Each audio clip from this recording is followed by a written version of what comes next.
prazer e honor estar aqui em Buenos Aires. Um prazer porque cada vez que venho em Buenos Aires me surpreendo por a dinâmica cultural da cidade, por as coisas que han hecho.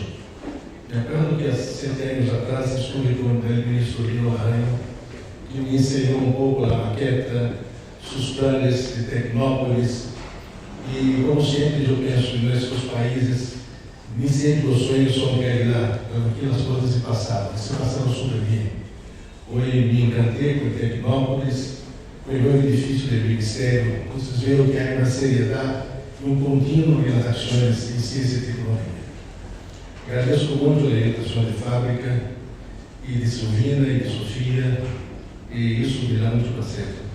E um honor porque viu que entre os membros da assistência há autoridades presentes e, sobretudo, por a presença de meu querido amigo, patrono de desenho argentino e quizás um dos patrimônios de desenho mundial, que é o Guggenheim, a quem pido uma palavra.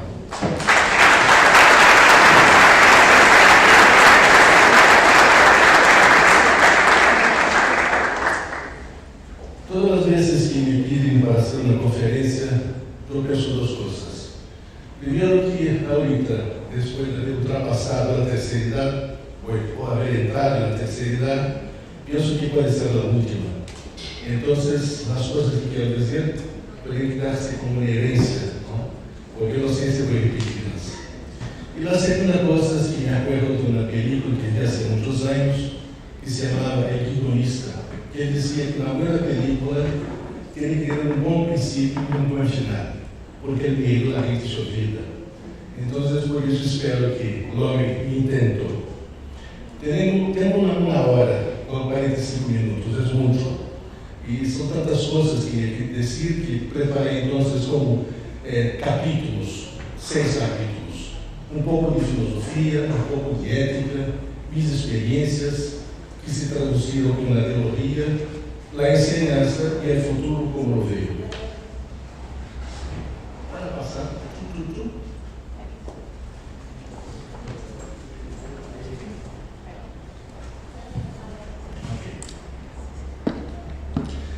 Algumas coisas que vou apresentar são como pílulas, sem aprofundar muito, pelo creio e razão de conhecimento de todos. Tá? Perfeito.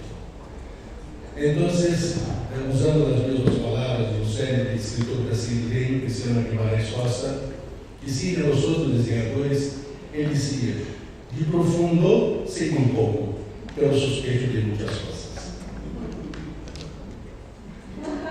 A primeira coisa é que, como desenhadores, somos também entes filosóficos.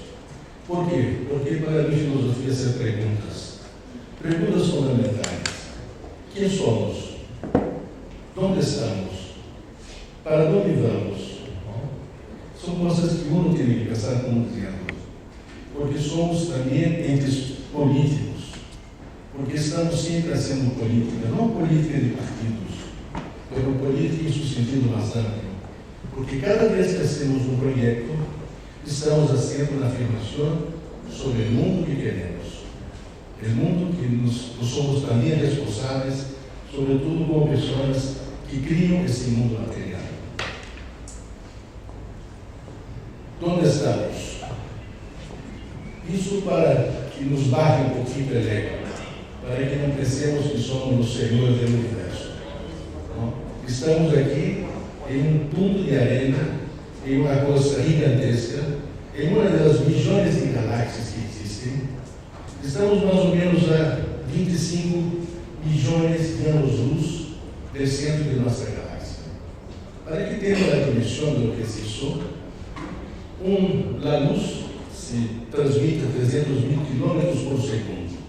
Multiplica em segundos por horas, horas por dias, dias por meses, meses por anos. Estamos a 25 mil milhões de quilômetros do centro de nossa galáxia, que é uma entre tantas.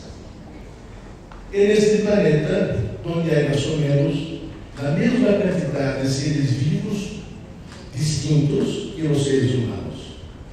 Teremos 8 milhões de espécies vivas, entre as aranhas, dos insetos, dos mamíferos, pero estamos en el topo de la cadena alimentaria.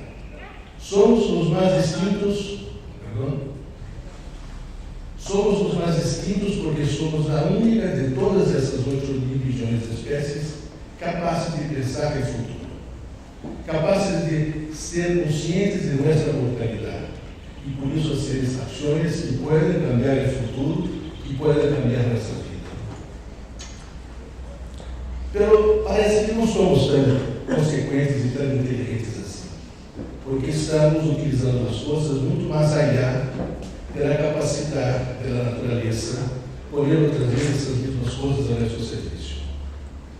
Já consumimos mais do que o planeta é capaz de nos aportar.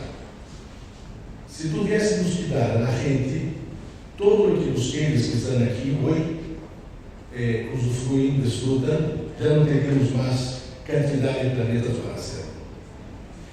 Para dar a toda a gente do planeta a mesma qualidade de vida que têm os norte-americanos, seriam necessários 7 planetas. Estados Unidos se consome uma quarta parte da energia generada do planeta. Ou seja, teremos um modo de civilização de vida que é totalmente destrutiva. Por quê? Porque temos uma visão de curto prazo, temos uma obsessão planeada nas coisas que hacemos e temos um consumo desenfreado. E como desenhadores, teremos que reflexionar sobre essas coisas. E para onde vamos? Logramos sair da Terra. Temos inteligência para sair daqui. Para onde? Não há outro planeta tão cercano. O máximo que logramos foi chegar à Lua, que não é nada. Não? Ahorita estamos com satélite, com Saturno, com Urano, não sei onde. Mas para chegar a um planeta que tenha as mesmas capacidades da Terra, não será nem na próxima, nem na outra revelação. Vamos estudar muitíssimo. Pela gente que está preocupada, as Nações Unidas lançou um desafio. Teremos 17 pontos a buscar, 17 coisas que teremos que echar ojo, prestar muita atenção. São os desafios para um desenvolvimento sustenido. São 17 pontos. Se buscam o sítio web das Nações Unidas, vão encontrar essas coisas com todos os detalhes. Não vou me estender muito, só para dizer que há preocupação, que há saídas, que há retos, que podemos regressar a um ponto reversível, que tem que ser um desafio de todos. Então, como desenhadores, temos também um código de ética, poucos o conhecem, mas existe. Temos hoje por hoje o Conselho Mundial de Desenho, que por sua vez editou um código de ética há muitos anos. E nós outros, como desenhadores, teremos que, por menos, ter consciência que existe esse código de ética. E são compromissos que temos frente à sociedade e frente a nós outros mesmos. Um dos compromissos é com nossos clientes. Isso significa que temos que, sobretudo, buscar soluções inovadoras. Soluções que sejam capazes de não só solucionar o problema, mas mais que isso, trazer qualidade de vida, trazer satisfação. Para mim, desenho não é somente aportar uma solução. Se o desenho, quando uno mira, não diz uau, faltou algo. O desenho tem que surpreender e encantar. Pero jamais fazer isto. Fuzilar as boas ideias de outros. Não? Para mim, é o pecado maior de um desenhador, é a cópia. Compromisso com o usuário. E todos são iguais. Não há um produto que possa satisfazer a todas as pessoas. Temos biotipos distintos, temos culturas distintas. Hoje por hoje são mais ou menos 11 civilizações que existem sobre a face da Terra. Civilizações com modos de vida, padrões estéticos, padrões éticos e morais completamente distintos. Então, a quimera de um produto universal é uma simples quimera. Respeito à cultura, aí tenho 2 exemplos. Isabelle Marant de França simplesmente copiou o dibujo de uma etnia americana e lo meteu em suas tiendas em França. Como se não fosse nada, como se fosse uma simples apropriação de um estilo. Não é isso, é muito mais profundo. Isso é roubaram na cultura. Isso é desapropriar o que uma pessoa tem mais de valioso, que é seu patrimônio. De hora em França, isso é o mesmo com Romênia. Esta, não sei como se chama esta coisa, custa 2.500 euros, mientras que acá custa 200 euros. A mesma prenda, só com a diferença que uma tem a etiqueta de ouro por detrás. Temos um compromisso com o meio ambiente, simplesmente porque não há fora. Quando botamos uma coisa fora, não há fora. Estamos simplesmente trasladando uma coisa a outro espaço. E essa preocupação sempre la tive. Há 30 anos, creio, 86, são quantos anos? São 30? 30 anos, uma empresa francesa, Vittel, hizo um concurso da botella del agua del ano 2000. E nesse entonces, esta empresa francesa invitou a 7 desenhadores, incluso um argentino, Emílio Ambas, que neste momento vivia em Estados Unidos. Foi Philippe Starck, Emílio Ambas, Ettore Sottsass, uns tantos famosos, e queriam também um tupiniquim, então me invitaram ao Brasil. E nesta época eu pensei, que posso oferecer como solução de desenho na botella del ano 2000? Aí estavam Emílio Ambas, Peter Cook, Gaetano Pesce, Christian Ragot, o grupo Site e Philippe Starck, e eu. Este concurso lo fizeram aí em França e depois lo apresentaram em Centro Pompidou. E o que na época me pareceu mais oportuno, já que não poderia cambiar os materiais, foi fazer uma botella que por lo menos ahorrasse espaço. Uma botella que poderia ahorrar 30% de espaço.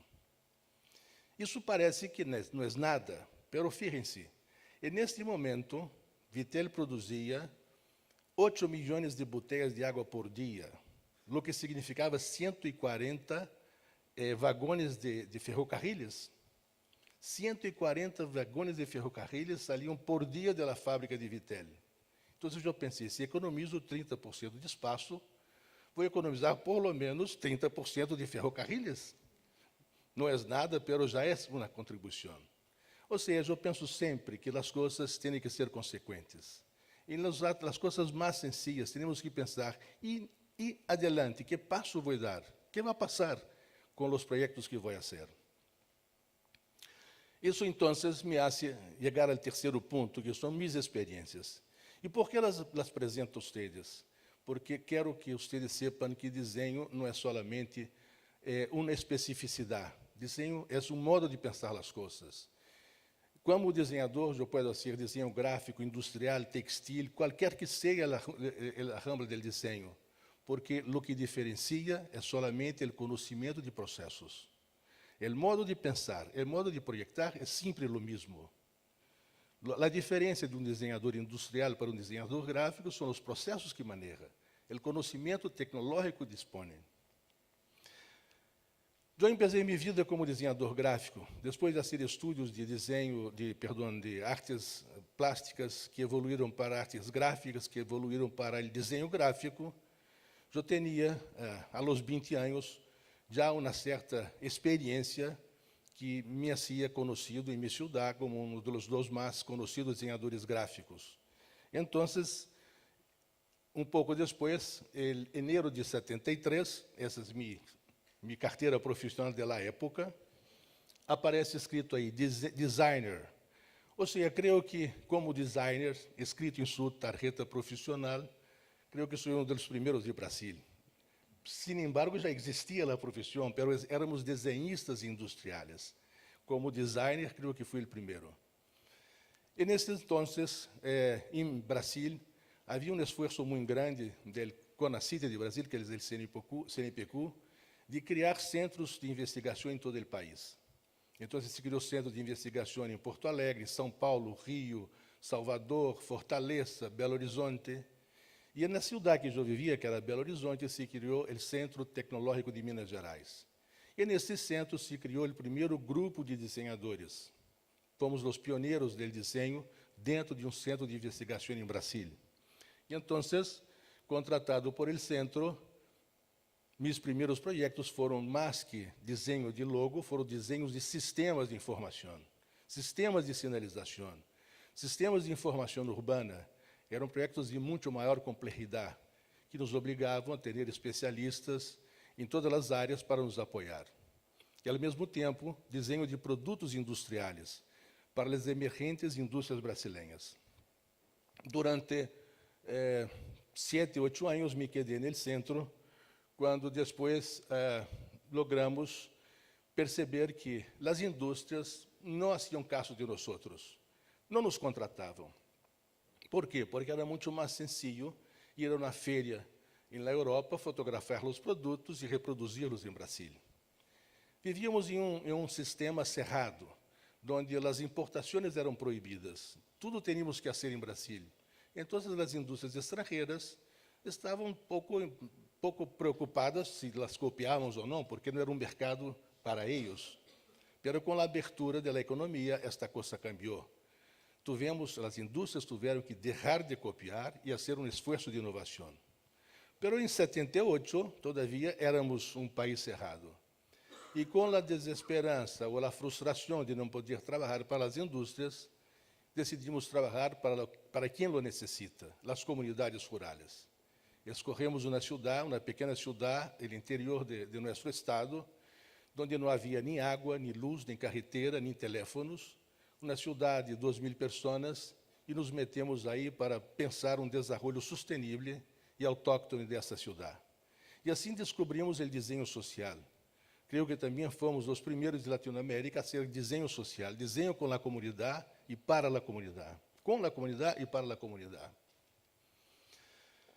Pero essa experiência também foi um pouco frustrante, porque as autoridades não nos miravam com buenos olhos. Parecíamos um pouco os esquerdistas que querem cambiar nosso modelo.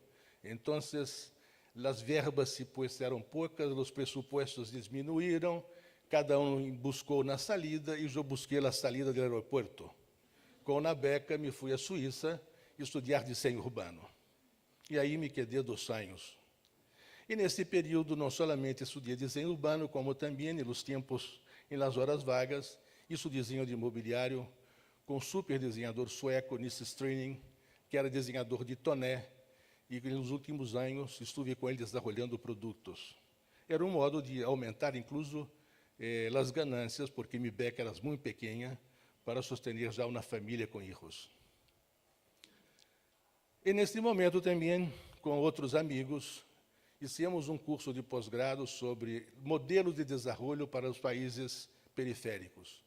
E logramos sair com uma monografia que se chamava Estratégia de Desenho para os Países Periféricos. Isso é o ano de 80.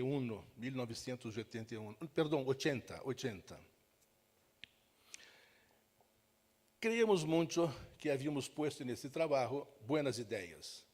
Ideias que proponiam a criação de laboratórios de desenho, de centros de investigação com desenhadores adentro, o modo de reacer os grêmios de desenho, políticas de desenho para os meios mais pobres da população. Ou seja, havia um montão de ideias que nos pareciam muito boas.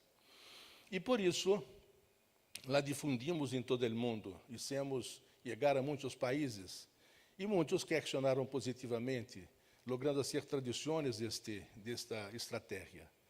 E em Brasil, pedi ao CNPq de Brasil que se fizesse a versão em português e la traduzisse e difundisse em Brasil.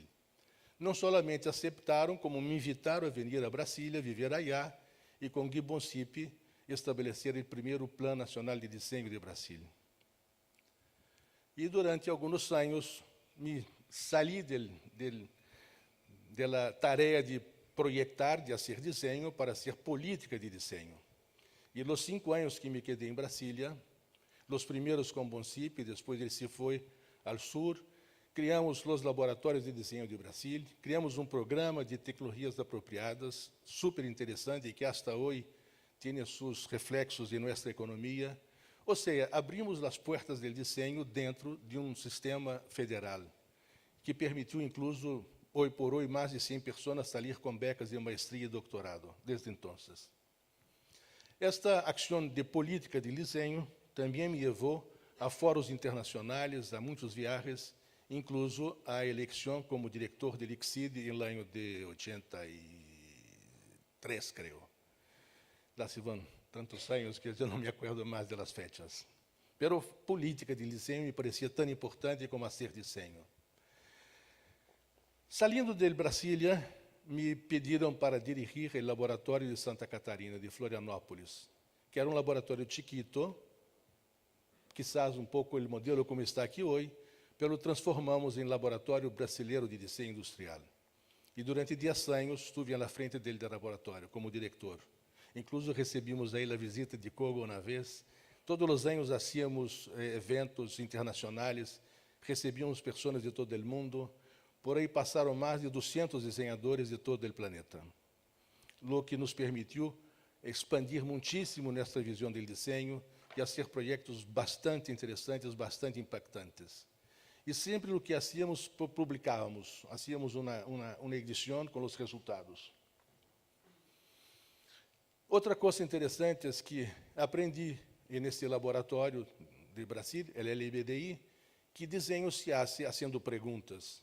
E as primeiras perguntas que temos que fazer é para quem vou projetar, por que vou projetar, como vou projetar. Ou seja, o desenho empieza por uma investigação. E, sobretudo, uma investigação do território. Quais são suas referências, qual é a sua matriz cultural? Porque em um mundo globalizado, o desenho se diferencia por sua singularidade. Nossos países não podem competir com preços baixos. É impossível. O único modo de competir em um comércio mundial globalizado é através da diferença qualitativa. É fazer coisas que só nós somos capazes de fazer. E essa diferença está em nossa matriz cultural.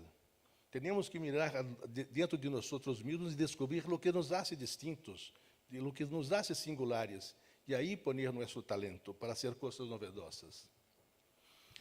Tudo isso, por fim, acaba caindo também na enseñança. Tive algumas experiências depois do laboratório. A primeira foi criar, em Nordeste de Brasília, uma escola de desenho totalmente diferenciada. Uma escola que não concedia diplomas, concedia experiência. Não? A gente entrava sabendo que não era um curso superior, que não era para sair de aí com diploma, pero sair com experiência para trabalhar no mercado. Um curso de 8 horas por dia, 7 dias por semana, durante 2 anos integrais, com os melhores maestros do mundo. Porque o que hicimos foi trazer os buenos maestros por uma semana, por 2 semanas, onde então davam todo o conteúdo de um solo golpe. E com isso, estes chicos tiveram experiências incríveis. E hoje, mirando os 3 grupos de egressos, estão 95% ou 98% no mercado de trabalho. Muito pouca foi a evasão. Muito poucos foram os que se transformaram em chofer de Uber, que creio que a maioria dos desenhadores de nossos países, hoje por hoje, são choferes de Uber.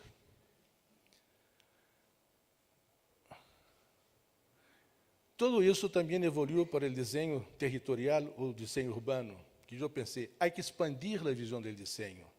Eu não posso pensar solamente em uma fábrica, em uma empresa, em um sítio. Tenho que pensar que esta coisa está ubicada em um certo ponto referenciado, onde há um entorno, e este entorno é que vai me dar as pautas para projetar essas coisas. E essa experiência com desenho urbano e territorial acabou também por me levar ao CNPq, em Brasília. Regressei ao CNPq, já quase no momento de me jubilar, onde passei 3 anos, e logrei poner desenho a serviço da administração pública. Como? Proponendo coisas que a gente necessitava, pero não sabia que necessitavam. O CNPq em Brasília tinha como quase 2.000 funcionários, a maioria absoluta com alto nível de capacitação acadêmica, maestria, doutorado, quase todos. Pero muitos todavia queriam ir mais allá. Os que não teriam maestria queriam hacerlo, os que não teriam doutorado queriam hacerlo. Pero é impossível sair 2, 3, 4 anos de seu emprego e depois regressar. Por quê? Porque, ao final, quando regressa, já encontras outra coisa, o que aprendiste não se aplica, o que sabias já não sabes mais, cambiaram todos os sistemas, os processos, Então, havia muita resistência em autorizar a saída dos funcionários do CNPq para ser maestria e doutorado. E por que eles também tinham tantas ganas de fazê-lo? Porque isso representava um salto diferencial em seu sueldo mensal. Com maestria, teriam 70% de incremento. Com doutorado, 100% de incremento. Ou seja, é um desejo normal que a gente queira melhorar. Então, o que isso foi criar a universidade dentro do CNPq, a universidade corporativa. Porque perguntei a gente, vocês que querem? Então, criamos a universidade corporativa, que permitiu a todos esses que não tinham maestria e doutorado, tê-lo por fim. Fazendo coisas de interesse da instituição, fazendo suas teses com projetos da própria instituição, em um processo de reoxigenação muito interessante. A segunda coisa, nos trasladamos de uma área urbana para uma área periférica. Depois de 30 anos nesse edifício central, nos fomos a este edifício em los afueras da cidade. E todos se puseram muito molestos, porque já não podiam mais regressar em sua casa em la hora del almuerzo. Já não podiam buscar os chicos na escola, ou ir não sei, ao dentista, todas as coisas que uma pessoa normal faz entre meio-dia e 2, já não podiam fazê-lo, tinham que se quedar aí. Isso lhes molestou muitíssimo. Então, para ocupar este tempo, criei os jogos internos. Pero jogos de inteligência, baseando-los em los processos mentais que uno tem com suas múltiplas inteligências. E estes jogos internos foram um modo de fazer com que a gente aceitasse esses cambios sem muitos estresses, sem muitos problemas.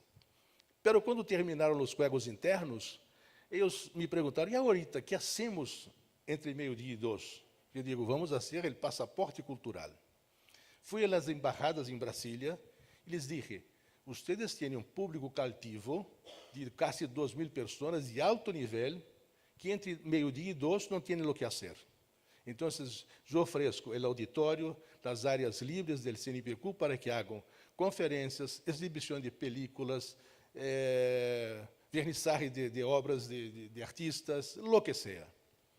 Então, todas as embajadas que visitei se puseram super contentas, porque os adidos culturais não sabem muito o que fazer para promocionar seus países. E aí era uma oportunidade de ouro. Então, eu lhes pedi, pero em contrapartida, ao final do mês, terão que sortear 2 boletos a seu país, para os mais frequentes.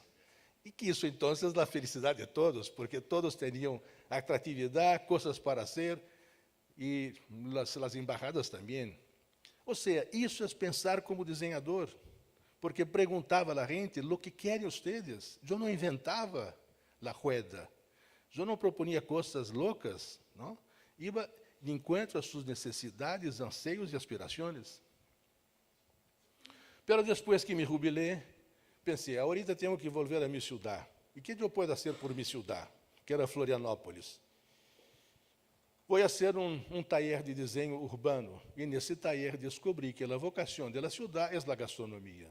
Então, junto com um grupo, seduzimos a gente a ideia de trabalhar com a gastronomia e logramos, então, fazer um dossiê para a Unesco, que transformou Florianópolis em cidade Unesco da gastronomia. E esta mesma coisa fui repetindo, depois com Ensenada, em México. Fizemos um taller, descobri também que a vocação de Ensenada era a gastronomia. Também logramos criar um grupo de expertos que logrou fazer um dossiê, que logrou ser aprovado por la Unesco. E ahorita estou com João Pessoa, uma cidade que está em nordeste de Brasil, capital do estado de Paraíba, o ponto mais oriental de Brasil, onde a vocação é a artesania. E aí estou, então, com eles, há um ano, assessorando-os, e aproveito a oportunidade para invitar-lhes a todos a vir em João Pessoa, e no mês de novembro, onde vamos ter a primeira Feira Internacional de Economia Criativa. E nesta feira, com 6 salões, Salão da Música, Salão do Cine, Salão da Gastronomia, Salão da Arte Urbana, Salão da Artesania, Salão do Desenho. Então, há espaço para todos. Incluso, já temos aí um pouco quase assegurada a presença de Buenos Aires através da sua artesania argentina. Isso tudo me leva a pensar o seguinte: há por detrás de tudo isso uma ideologia, um modo de pensar as coisas. Há um pensamento do desenho, que hoje por hoje estão dizendo que é design thinking. Não? Estão vendendo como se fosse uma panaceia. Todos querem ser design thinking. Todos pensam que é uma coisa que, assim, apareceu da noite ao dia. Pelo design thinking, nada mais é que nosso pensamento, o modo como nos acercamos das coisas. E esse acercamento empieza por dizer que desenho é, sobretudo, uma atitude. É uma atitude. Uno pode ser desenhador sem haver feito um curso de desenho, por sua simples atitude. Atitude de questionar, de perguntar se não há outro modo distinto de fazer a coisa. Atitude é um eterno inconformismo, de não crer que as coisas já estão hechas, que tudo pode e deve ser melhorado. É mirar de um modo assimétrico as coisas. É pensar que o caminho melhor entre dois pontos não é uma linha reta. Pode ser o mais rápido, pero jamais vai ser o mais placentero. Desenho, sobretudo, é um processo de criação. Um processo de criação de novas realidades. Desenho, na palavra inglesa, significa projeto. E se busca no dicionário o que significa projeto, vai estar escrito algo mais ou menos assim. Projeto é uma quantidade de ações planeadas com tempos e custos assignados, onde o resultado final é algo que até então não existia. Isso é ser desenho. Ou seja, é criar novas realidades. Pero também é um método. E este método que desenvolvemos no Laboratório Brasileiro de Desenho há 20 e poucos anos, eu intento segui-lo hasta hoje. Porque nesta época descobri que empresa e mercado, que antes tinham uma relação fluida e direta, com a globalização se perdeu. Entrou um elemento na barreira que impedia das empresas chegar ao mercado. E para hacerlo, tendria que ser um novo recorrido muito mais largo.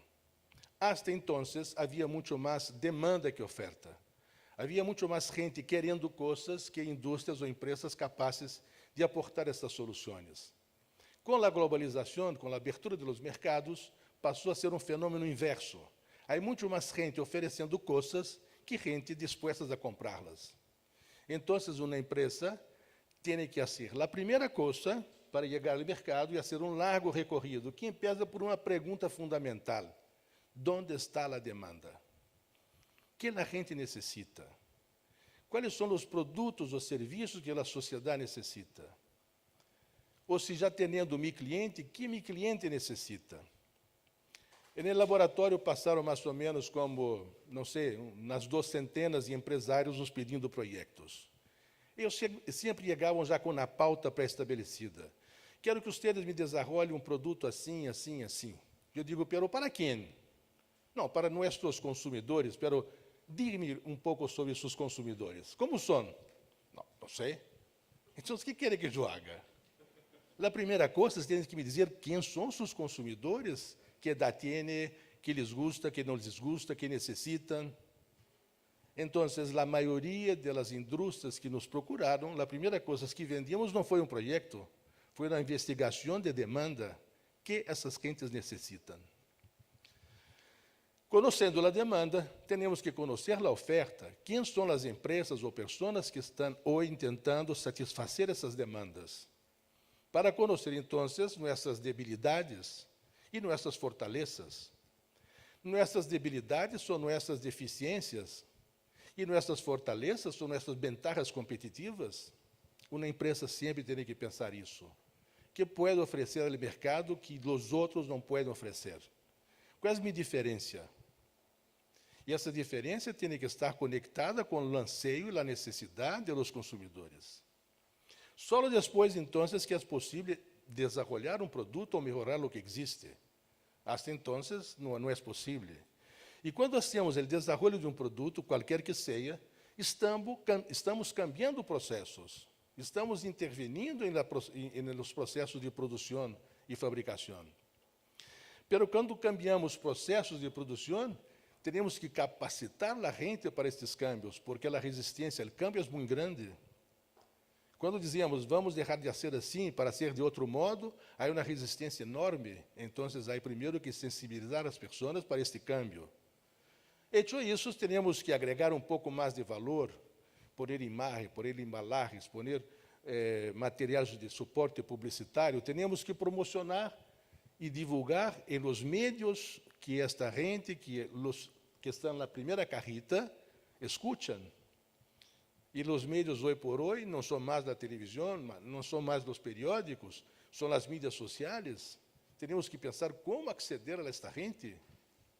E, por último, apoiar os processos de comercialização. Pero se miram este gráfico, vão ver que as empresas disseram sempre ao revés. Metem um produto no mercado e tentam vendê-lo. Não conseguem, pensam, é o problema de publicidade, e gastam fortunas com a publicidade. Não, faltou desenho. Aí metem desenho como se fosse a cosmética. E assim, fazem todo o caminho ao revés. Basta se mirarmos este gráfico, vamos compreender que desenho tem uma diferença fundamental com o pensamento, por exemplo, e que me perdonem os engenheiros, de los engenheiros. Por quê? Porque os engenheiros empezam por el detalhe para ligar o todo, e nós outros empezamos del todo para ligar o detalhe. Essa é a simples diferença. Hacemos perguntas que nadie lo hace.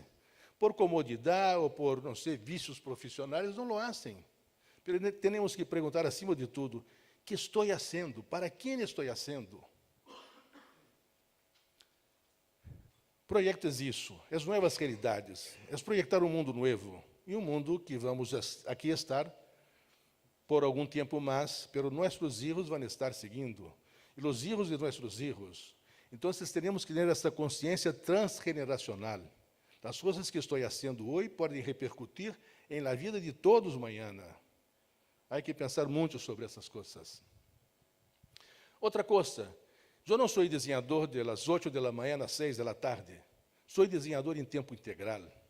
Sou como desenho, durmo com desenho, penso desenho todo o tempo. Porque desenho é um modo de vida, é um modo de fazer as coisas. Quando decido na noite sair a um bar, tenho a mesma reflexão do desenho. O que quero fazer? Para onde vou? Onde está a oferta? Onde está a demanda? São as mesmas perguntas todo o tempo. Esta capacidade permanente de questionar as coisas é o que nos diferencia. Esse pensamento singular, divergente, não linear. E, sobretudo, temos que mirar os extremos. Quando hago um projeto para alguém, para um grupo, para uma empresa, para uma pessoa, penso, tenho que satisfazê-la. Porém, onde está a antítese dessa pessoa? Como seria a pessoa diametralmente oposta a ela? E tentar pensar o que seria o contrário. E pensando no contrário, posso me aproximar um pouco mais dessa pessoa. Pero por comodidade, muitas vezes, nos metemos no caminho do meio. Não? E como dizia, não sei quem, pero na frase tão clássica que tem tantos autores, a melhor maneira de fracassar é tentar agradar a todos. Então, salgan do caminho do meio. O caminho do meio é o caminho da mediocridade. Uma certeza, lo que nos inspira, lo que nos apoia, lo que nos sostiene é nosso patrimônio imaterial e nosso patrimônio cultural. Conhecer esse patrimônio é fundamental. E essa é uma matriz que utilizo muito. Nas memórias afetivas das pessoas, na memória oral e visual. E a partir desses referentes, vou fazendo um quadro síntese para chegar a uma espécie de matriz de uma região, ou de uma cidade, ou de um país, ou de um estado, ou de uma empresa. E uma premissa. É uma analogia à la baladeira, como se chama acá? La Gomera. Quanto mais atrás tiras a goma, mais lejos mete a pedra. Ou seja, para projetar o futuro, é necessário mudar um pouco o passado. O passado nos ensina as coisas que podemos fazer bem, as coisas que não devemos repetir os mesmos erros. O passado nos ensina que há um caminho que é mais seguro que outro, há um caminho que é mais novedoso, há caminhos oscuros, porque o passado sempre nos ensina coisas. Então, há que mirar o passado. Eu me acordo que quando fui dar classes em México, em Puebla, há 3 anos, me fui como professor invitado, Perguntei a meus alunos quantos conheciam o Museu de Arte Popular. Nadie lo conhecia. Eu disse, isso é uma vergonha. Vocês, como mexicanos, têm que ter orgulho de sua cultura. Vamos, na próxima semana, em bus, à Ciudad de México, visitar o Museu Nacional de Antropologia e o Museu Nacional de Artes Populares. Porque aí está a base sobre a qual vocês têm que ser como pessoas, como cidadãos e, sobretudo, como desenhadores. Sem conhecer esta cultura, vocês não são nada, lo sinto dizer-lo, não são nada. São um equívoco generacional. E todas essas coisas me tentei meter na enseñança. E porque creio que na enseñança se ensina desenho haciendo desenho, não é outro modo. E também creio que é um equívoco ético, professores de projeto que nunca projetaram, lo sinto dizer. Não se pode ensinar uma coisa que nunca se hizo, que nunca se sube a hacerlo. Então, aqui está um pouco de los grandes maestros que passaram por el CDC. Tu também fuiste, Hugo? Tu também fuiste, verdade. Los grandes. E teníamos um modo muito sencillo de ensinar. 3 grupos de disciplinas, que são compreensão de fenômenos, tudo o que é teoria.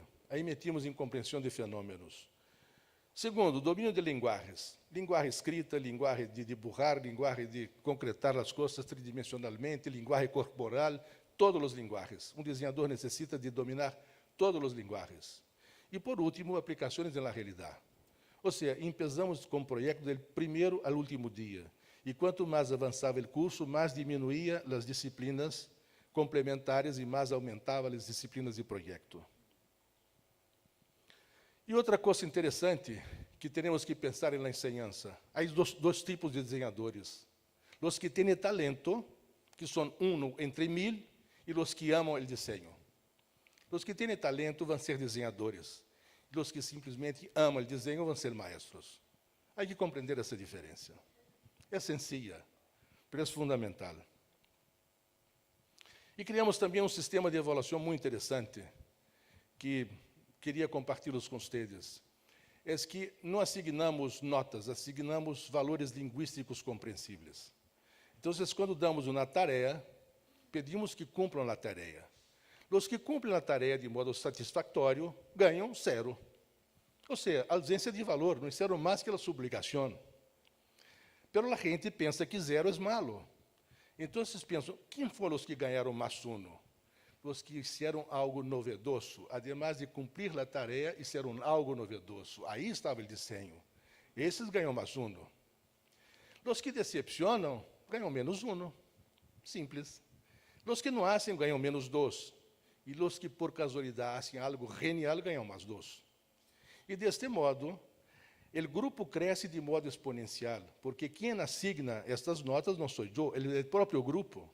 Apresentamos todos os projetos. Onde estão os que cumpriram? Aqui, 0 para eles.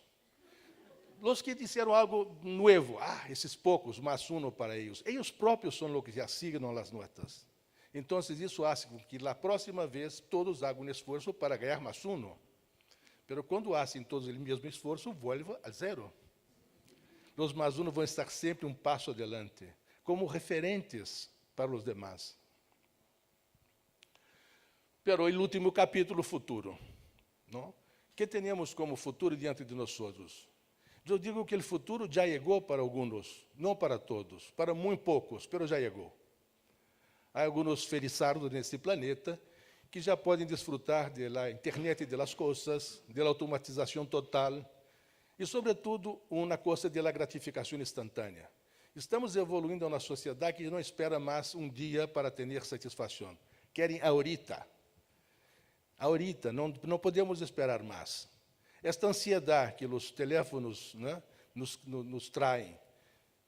Se subimos um post, queremos ahorita que a gente diga like, like, like. E nos poremos tristes se não há tanta gente dizendo like. Se tenho 300 amigos, subo um post que creio que é bueníssimo, somente 10 dizem like, digo, o que passa? Onde está essa gente dormindo? Ou seja, queremos satisfação instantânea. Porque o ser humano é movido por esforço e resultado, esforço e satisfação, esforço e recompensa. Então, cada vez mais a gente quer recompensas imediatas. o que nos transforma cada vez mais em pessoas muito imediatistas. Isso é um pouco peligroso, um pouco bastante. Pero además, o mundo do futuro é da sociedade do conhecimento. Sobretudo a questão da metacognição. Eu aprendo a aprender. Eu passo a ser uma pessoa que, primeiro, antes de tudo, aprendo a criar filtros para decodificar a informação que tenho. Porque os maestros transmissores de conhecimento já não existem mais. Não somos capazes de transmitir conhecimento, somos capazes de transmitir experiências, fazer perguntas, fazer com que a gente se questione. Pero que se tentamos ser transmissores de conhecimento, o chico com o laptop ao fundo diz, o maestro, você está equivocado, porque na semana passada, blá, blá, blá, blá, blá, blá, blá, ou seja, caias com a cara no piso, não? Ou seja, estamos tentando, hoje por hoje, ensinar os chicos a decodificar repertórios, a aprender a aprender. Essa é nossa sociedade. Toda a informação está disponível. Temos ao alcance das mãos um oráculo genial que é o Google, que os chinos não têm. Ojo que os chinos não têm, apesar de todo, os chinos não têm o oráculo deles. O multiculturalismo. Somos uma sociedade que passa a ter muito mais uma visão planetária. Já não sou mais cidadão de Brasil, sou cidadão do mundo. As eleições americanas me interessam tanto quanto as eleições em Brasil, sabe? O que passa em Argentina me interessa tanto o que passa em Colômbia, no Equador, somos o mesmo continente. Então, esta multiculturalidade que nos permite, incluso, transfusões culturais intensas. Qual é o meu repertório hoje? Meu repertório são a soma das experiências adquiridas ao longo de minha vida. E quanto mais viajo, quanto mais aprendo, mais amplio minha percepção, mais amplio meu repertório e melhor desenhador me torno.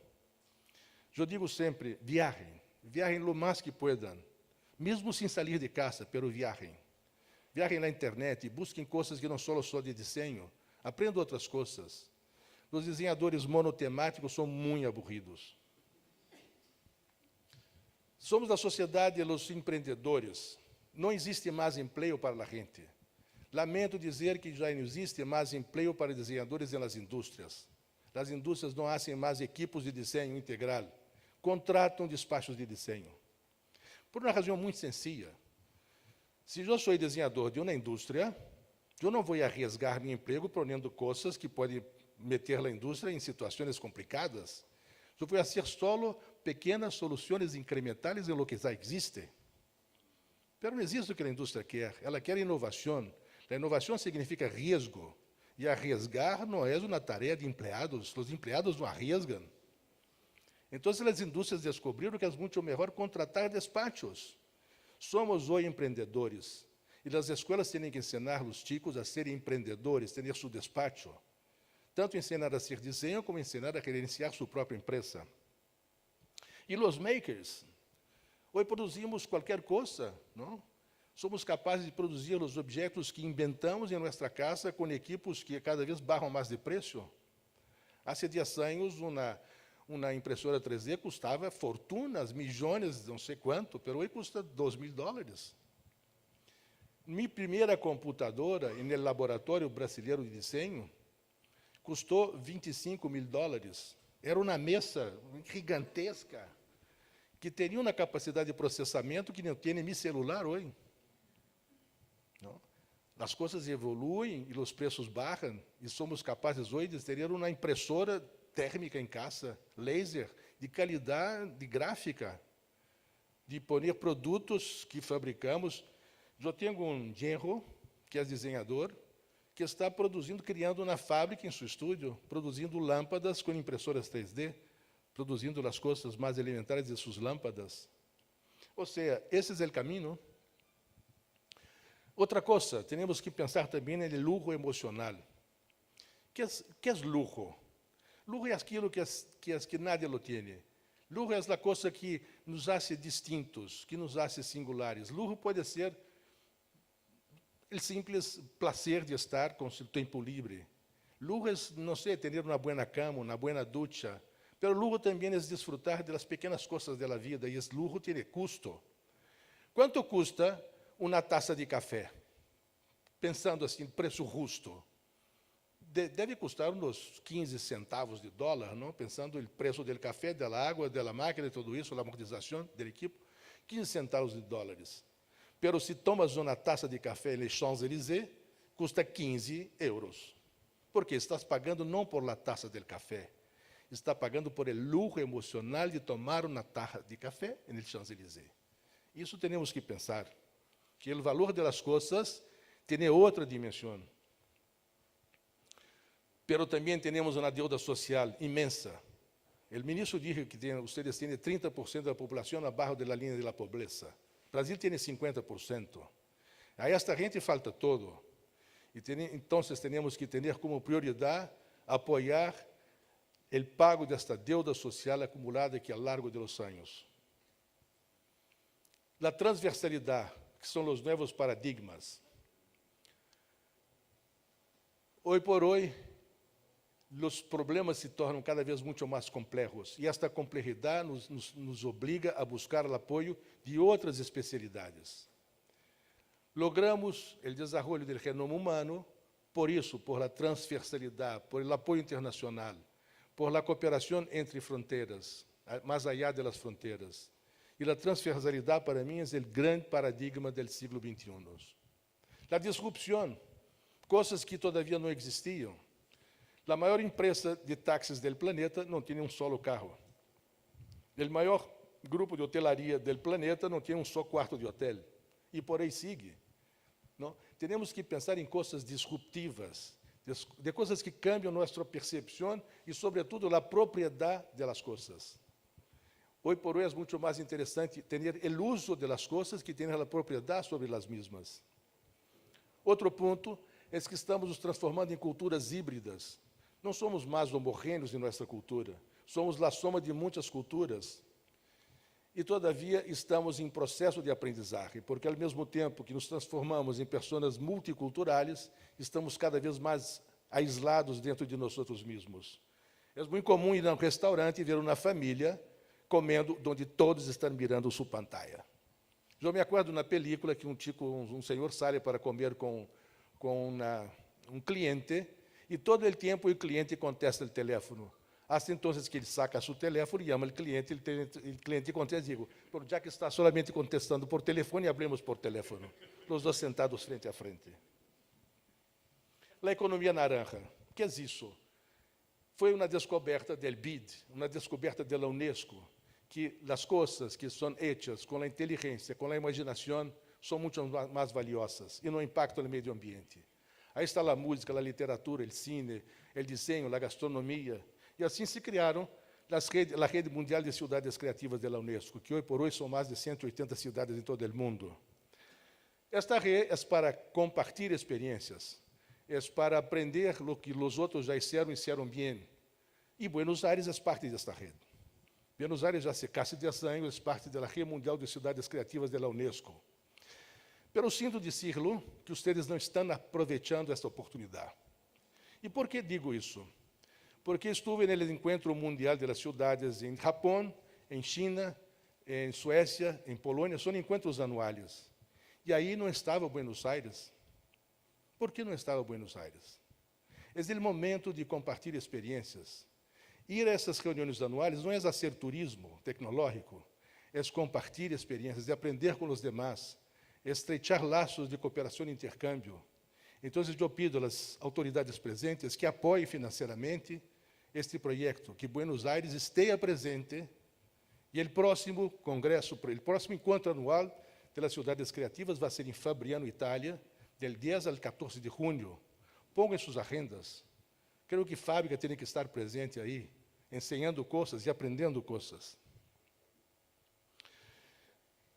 E, por último, o que estou fazendo hoje por hoje é tentando criar os laboratórios de inovação cultural, que são mais ou menos como os laboratórios de desenho que hemos tenido nos anos 80 e que estão evoluindo para uma coisa muito mais ampla, muito mais cerca de lo que creio que Lorena nos vai apresentar de manhã, que são laboratórios que pensam na cidade como um todo.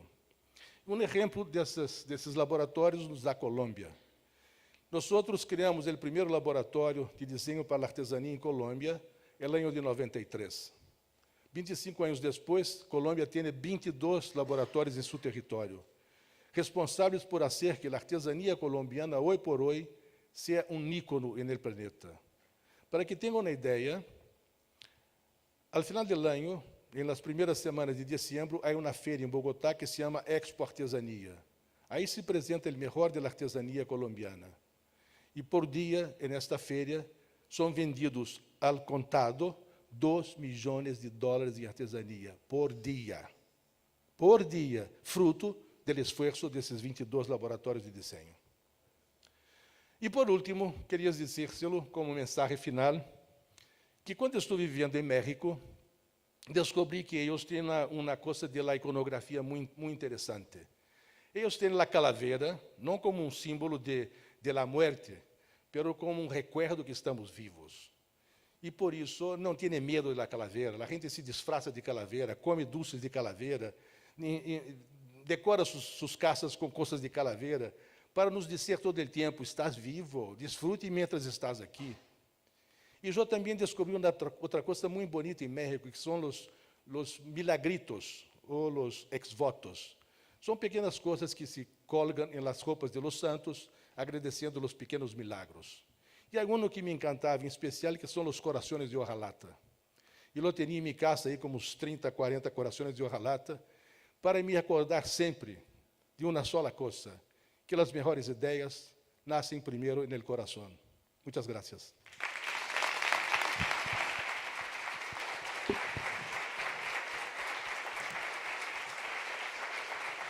Muchas gracias.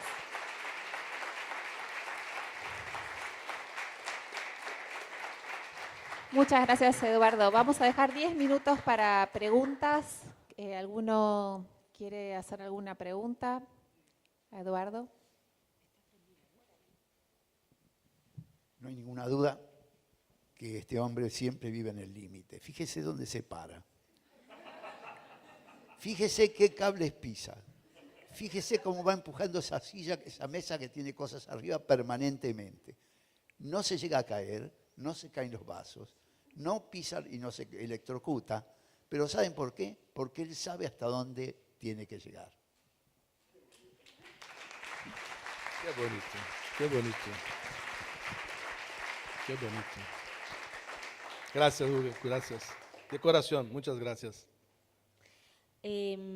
Joao Pessoa es ciudad creativa del arte y la artesanía, Sí. del arte popular y la artesanía. ¿Hay alguna estrategia con respecto a autorías artesanales, colectivas, individuales, sobre todo teniendo en cuenta que al principio arrancó con la ética y la apropiación cultural, ¿no? Los ejemplos de apropiación cultural. Claro, a artesania é um tema que me toca de fundo e de modo muito particular, porque trabalho com artesanos e comunidades artesanais há mais de 30 anos. Incluso em Brasília, criei o programa, o Top 100 da Artesania Brasileira, que é um prêmio que se concede a cada 2 anos para as 100 unidades artesanais, que são as mais competitivas do país. Publicamos recentemente um manual de artesania competitiva, ou seja, é um tema que me preocupa bastante. Mas sempre penso que há uma coisa que há que diferenciar, que é o artista do artesano e os dois do desenhador. E a diferença está no compromisso. O compromisso do artista, qualquer que seja, é consigo mesmo, e tem que ser solo consigo mesmo. Quanto mais este compromisso é profundo, consigo mesmo, melhor será este artista. Já o desenhador, o artesano, o compromisso é com sua família. O artesano não está preocupado em fazer coisas novas, está preocupado em fazer o que sabe fazer cada vez melhor, mais competitivo, para que puedas alcançar com a venda, ter os recursos para prover os bens e serviços que necessita. E o desenhador, o compromisso, tampouco é com sua família ou consigo mesmo, é com seu cliente. Então, eu definindo esses 3 compromissos, as coisas para mim se põem claras. E aí, em João Pessoa, o que fizemos foi criar 3 núcleos, 3 equipos fundamentais. O laboratório de inovação cultural, que apoia os núcleos artesanais a desenvolver novas coleções. A fábrica social de artesania, que produz as artesanias utilitárias. E o celeiro criativo, que expõe e vende o melhor da artesania. Então, bajo esses 3 equipamentos, estamos tentando promover o desenvolvimento sostenible da artesania na cidade. Pero sempre nos acercando dos artesanos em processo de co-criação, porque não basta chegar e dizer, haga nisso, assim não funciona. E, sobretudo, não é chegar, trazer uma solução e depois sair de aí. Porque, passado tempo, esse artesano que teve apoio técnico, que desenvolveu uma nova condição, que hizo grande êxito no mercado, já não tendo mais esse apoio, se porta como o perro que cai do caminhão de mudança. Não sabe para onde ir porque não conhece a casa nova. E nem pode regressar à antiga porque não há nadie.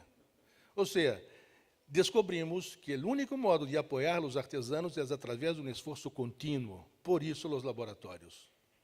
Há que fazer o desenvolvimento, seguir o desenvolvimento, melhorar os produtos, desenvolver novas coleções, prospectar novas demandas de mercado, ou seja, é um trabalho contínuo e permanente. E neste campo não há autoria, Trabalhamos com o conceito de Commons Design, ou seja, um esforço de poucos para o benefício de todos. Então, todos os projetos que hacemos, não aparece desenho by, não. Isso é para desenho autoral. É desenho da comunidade X, da unidade de produção artesanal Z. E assim lo hacemos. Não sei se contestei a tua pergunta. ¿Alguna otra pregunta? Bueno. Muy bien. Muy bien, muchísimas gracias, Eduardo. Gracias.